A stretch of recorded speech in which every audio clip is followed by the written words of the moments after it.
Okay, class. Sega Genesis, only 16 bits. The Nintendo Entertainment System, only 8 bits. The Atari Jaguar, 64 bits. With 64 bits and 3D graphics, which one is more advanced? Atari Jaguar! FeralInferno, the digital beast. He's our link to the past. Feel the heat as he takes the stage. With every button pressed, he takes command in his own virtual wonderland.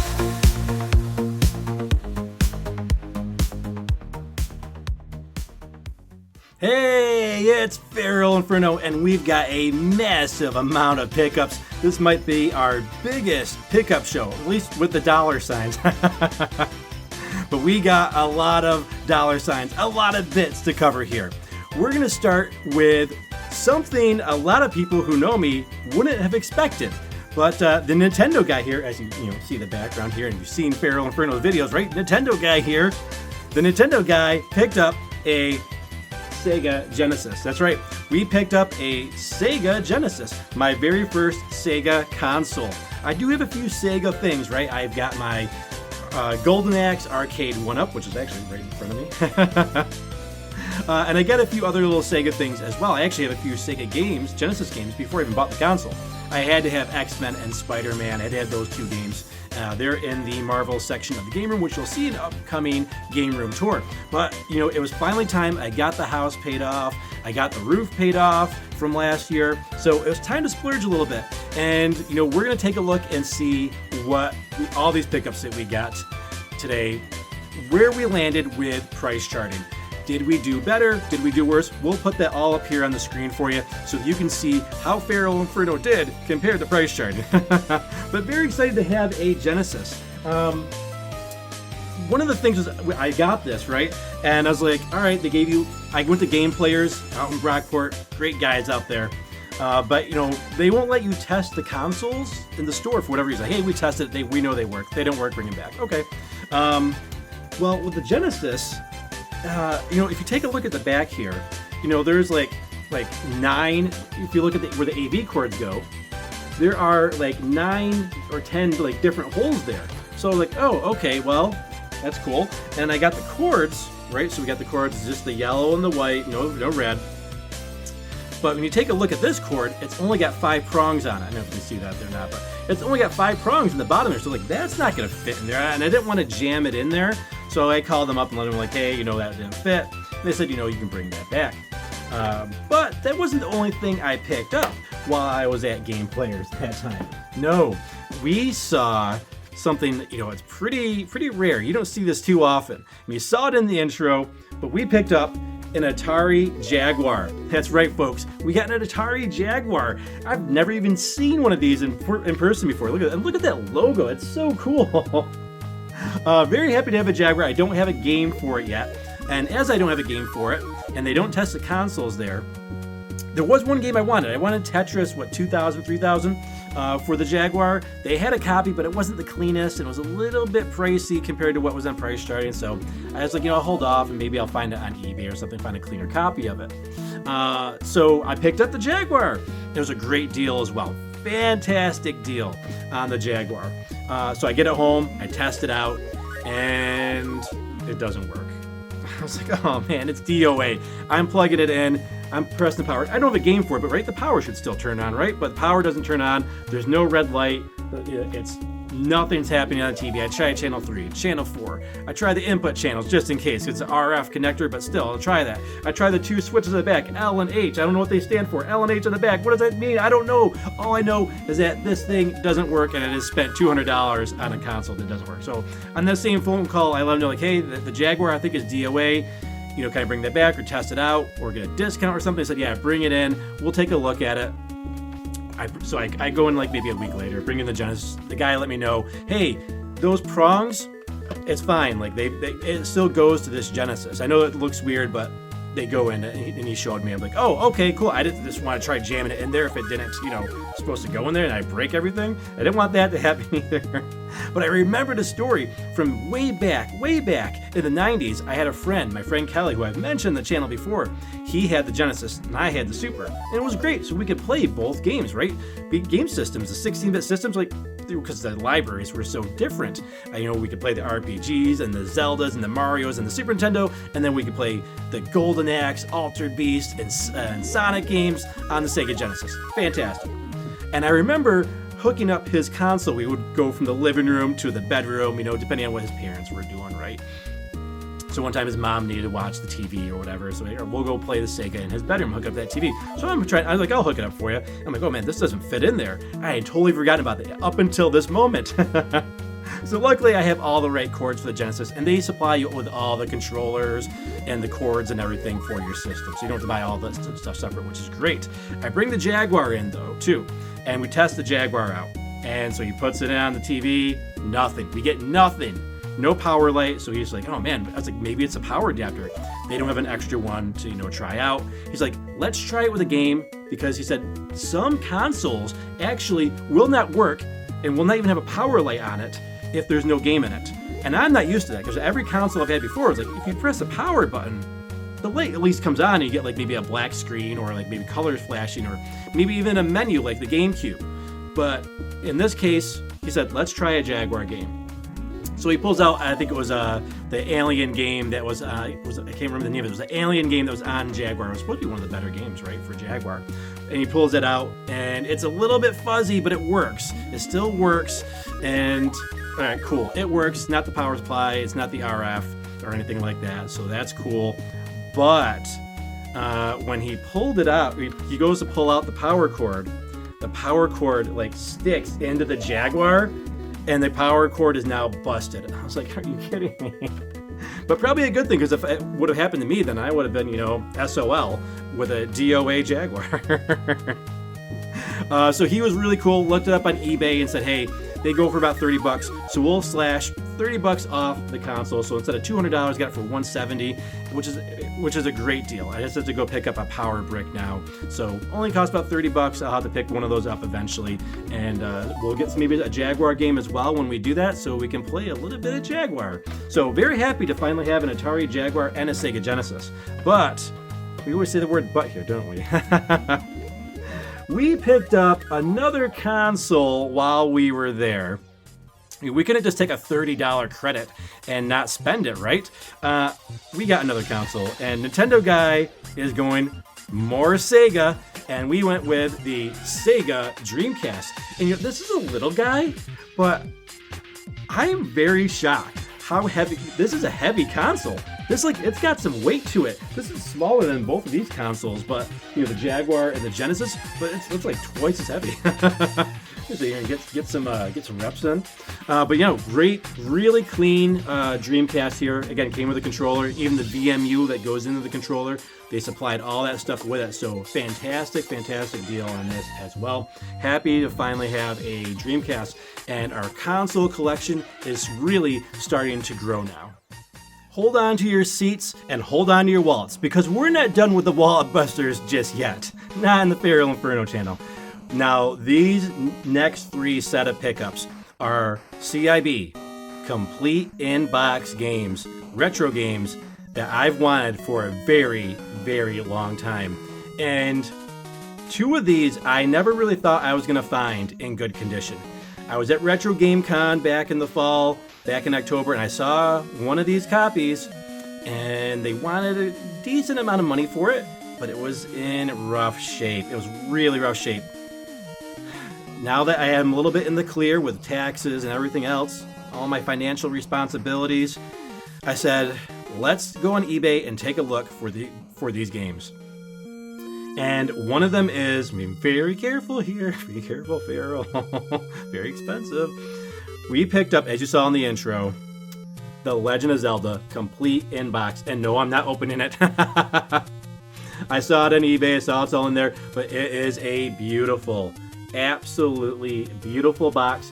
It's got a little bit of creasing on the top. I can live with a little bit of creasing on the top, but this is a beautiful box. It's got the gold cartridge in there, the manual, the maps, even the styrofoam. You can feel it, right? You can feel the styrofoam in there. Styrofoam is in the box, folks. This is a dream come true since I was a little boy. This is going back to the 80s. We're going back to the 80s on this one. I've always wanted a complete in-box Zelda. I mean, I couldn't even get the cartridge, the loose cartridge on this game back in the day. I always had to play it at a friend's house or borrow it. But yeah, absolutely beautiful in-box copy of The Legend of Zelda. This is there's a very special spot here in my collection. And while this game is not quite as special, but it's very special still, as The Legend of Zelda, I couldn't very well get The Legend of Zelda and not get the actually cooler box of Zelda 2, The Adventure of Link, complete in box. And this is even nicer. And we did pay a little bit more. We paid a little bit more than we should have probably for it. But it is a beautiful, near pristine copy. I mean, I think we got like a little bit of scratches on here, a little bit of finger indentation on top here. But man, look at that. I mean, this sword is so cool. I loved this box. Again, the original Zelda's the better game. We all know that. But Zelda 2, I like Zelda 2. Hot take from FeralInferno. I still love Zelda 2. This is a fantastic game. It's just a little different. That's all. It's got more RPG elements in it, but man, I had to have this box. I loved the sword, loved the magic sword on the front here before we had the Master Sword. Man, really happy to have complete in box Zelda 1, Zelda 2. Goes very nice with our Ocarina of Time complete in box, which we've showed on the channel before as well. But the first complete in box game I got on this new journey wasn't one of these two games. I went for something a little more economical, but one of my favorite Game Boy games, and my favorite Kirby game, and my favorite pinball game, of course, is Kirby's Pinball Land. And this is mint. The word mint. That's all I can use. I can't find a flaw on it. This is a beautiful in-box copy. I did open this one up. I'm not risking creasing it again, but all the stuff is in there. The game, the manual, everything's in there. The manual, I will say, was in rougher shape than the box. And the manual, I think, for all these games were in kind of rough shape. For whatever reason, how do you have such a clean box but such a rough manual? I guess the manual does get a little more use. But man, Kirby's Pinball Land is such a great Game Boy game. My buddy Ricky, back in the day, I went over his house. We did a sleepover. We played the games all night long. We were playing Donkey Kong Country and everything else. And he's playing Kirby Pinball. I'm like, Kirby Pinball Land? It's like a game for babies? And then I tried it. I was like, dude, I love this game. And then I was like, I'm borrowing the game. He's like, no, man, I'm still playing. I'm like, no, I'm borrowing the game. So he let me borrow it. And eventually I borrowed it for so long. I'm like, hey, can I just buy it off you? And he was like, sure, I don't want it anymore. He didn't care anymore. So I bought it off of him. Man, I had such a great high score on it. I'll have to see if I can, I have my original copy still of Kirby's Pinball Land. I have to see if my high score is still on there. But man, really happy to have Kirby's Pinball Land, man. These are 3 complete in-box games that I've wanted for such a long time, and I'm happy to have, both. I'm being very careful here, but it's taking so long to get back on camera. Both Legend of Zelda games for the NES. Man, so great to have those. I do have, they came in plastic cases. I did take them out of that for you guys, so we didn't have too much shimmer on the screen. Too much glare in the boxes. And Kirby's Pinball Land. I'm so grateful to have these complete box games. And fantastic addition to the collection. We still have a few more retro game pickups to go over. Not quite as sexy as our other picks that we started out with, but some cool stuff nonetheless. I was at GameStop in the mall, and the mall apparently closes at 8 o'clock now. I went to Red Robin, got a burger. I'm like, hey, I'll stop at GameStop, FYE.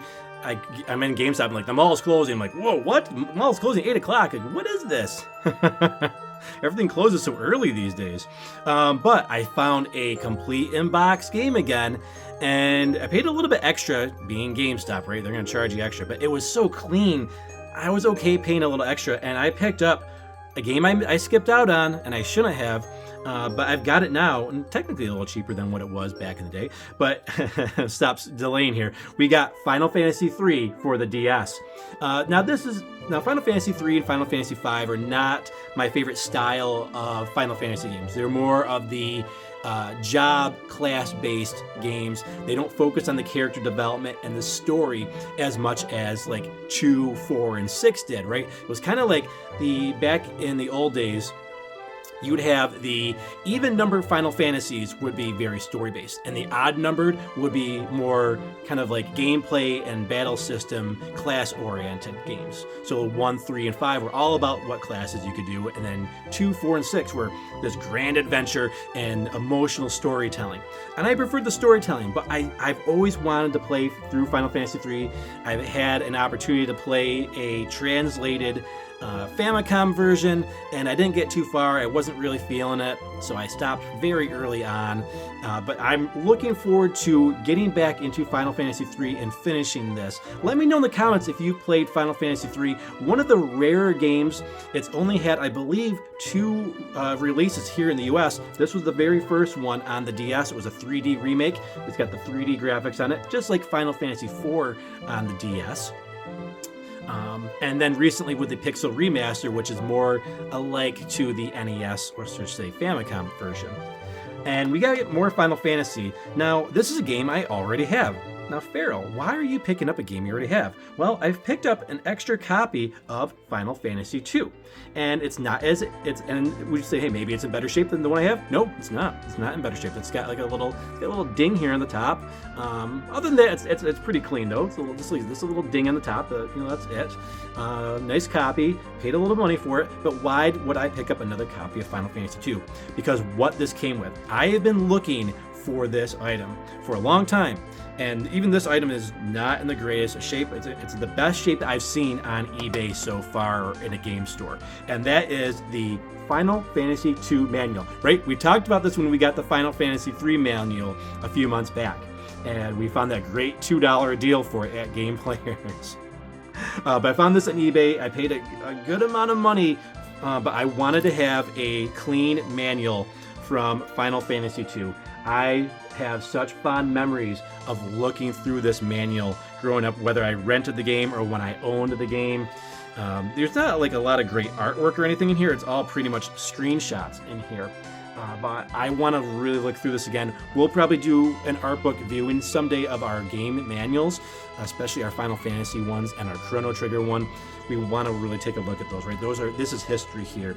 And I had to have a semi-clean, right? We got some bends on here. But the inside of the book, there's no writing. It's very clean.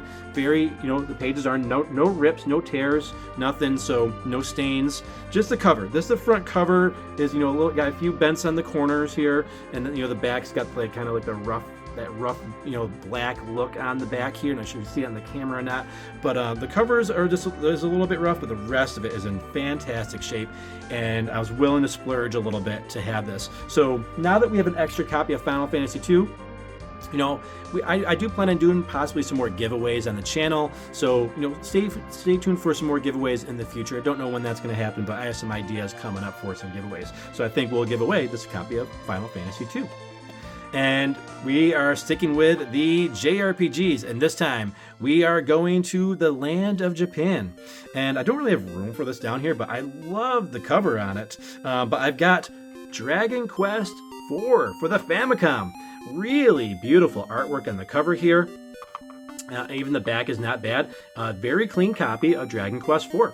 I do have a copy of Dragon Quest I, thanks to VKQ Interest and Adventures, which was my very first Famicom cartridge. So now I've got a few now. I've got a few Famicom cartridges down here in the game room. So I don't know where I'm going to put this, but glad to have it in the collection, and maybe we'll swap out some games here and there and put different games out as we go along in the game room. Another game I picked up, which I didn't really need either, but I just love the artwork on it, is Super Smash Brothers for the N64. Yeah, we got Smash Brothers. Look at that artwork. So cool. I really love the artwork they had for Smash Brothers in Japan. They kind of got like a kind of a cutesy anime style, and we've never really seen this for Nintendo characters other than Smash Brothers for the N64. So really cool to have this. There's only like I think $10 to have a Nintendo 64 cassette. But yeah, really glad to have the Japanese version of Super Smash Brothers. And we have a few more cartridges, and one of these I actually forgot to show in my last pickups video, but it worked out well because I now have 2 of them. So I picked up 2 X-Men Game Gear games. I don't have a Game Gear, but good for the Marvel section of our game room. So it's a pretty dedicated X-Men section in there. But yeah, we got just the regular X-Men, which I picked up back in, I think it was February. And we got X-Men Game Masters Legacy. So yeah, I have some little stands for these. You'll see these in the game room tour. Don't really plan on playing them or getting a Game Gear, but hey, you never know. And if I did, I would play them if I got a Game Gear. So yeah, cool to have these. They weren't too terribly expensive. But yeah, found those at Game Players. It was funny because I had picked up this one at Game Players. And then the next time I went, which was there was a big break in between because I had some money things to take care of, some financial things to take care of my taxes. But then I saw this one out in the same spot that the X-Men I bought. I was like, okay, they replaced my X-Men game with another X-Men game that I bought. Okay, so I'm gonna buy both. So yeah, we got a few X-Men Game Gear games. My first Game Gear games. We have a lot more pickups to go, but I don't want this video to last 2 hours long. So what we're gonna do is we're gonna go rapid fire mode. We're going rapid fire mode. We're gonna go over to the unboxing table, well, the pool table, but we call it the unboxing table. This is really what I use it more for these days. We're gonna go over to the unboxing station over here on the pool table. We're gonna check out all these other items that we got. So stay tuned for that and come on over.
Okay, let's go over our top 3 rapid fire pickups.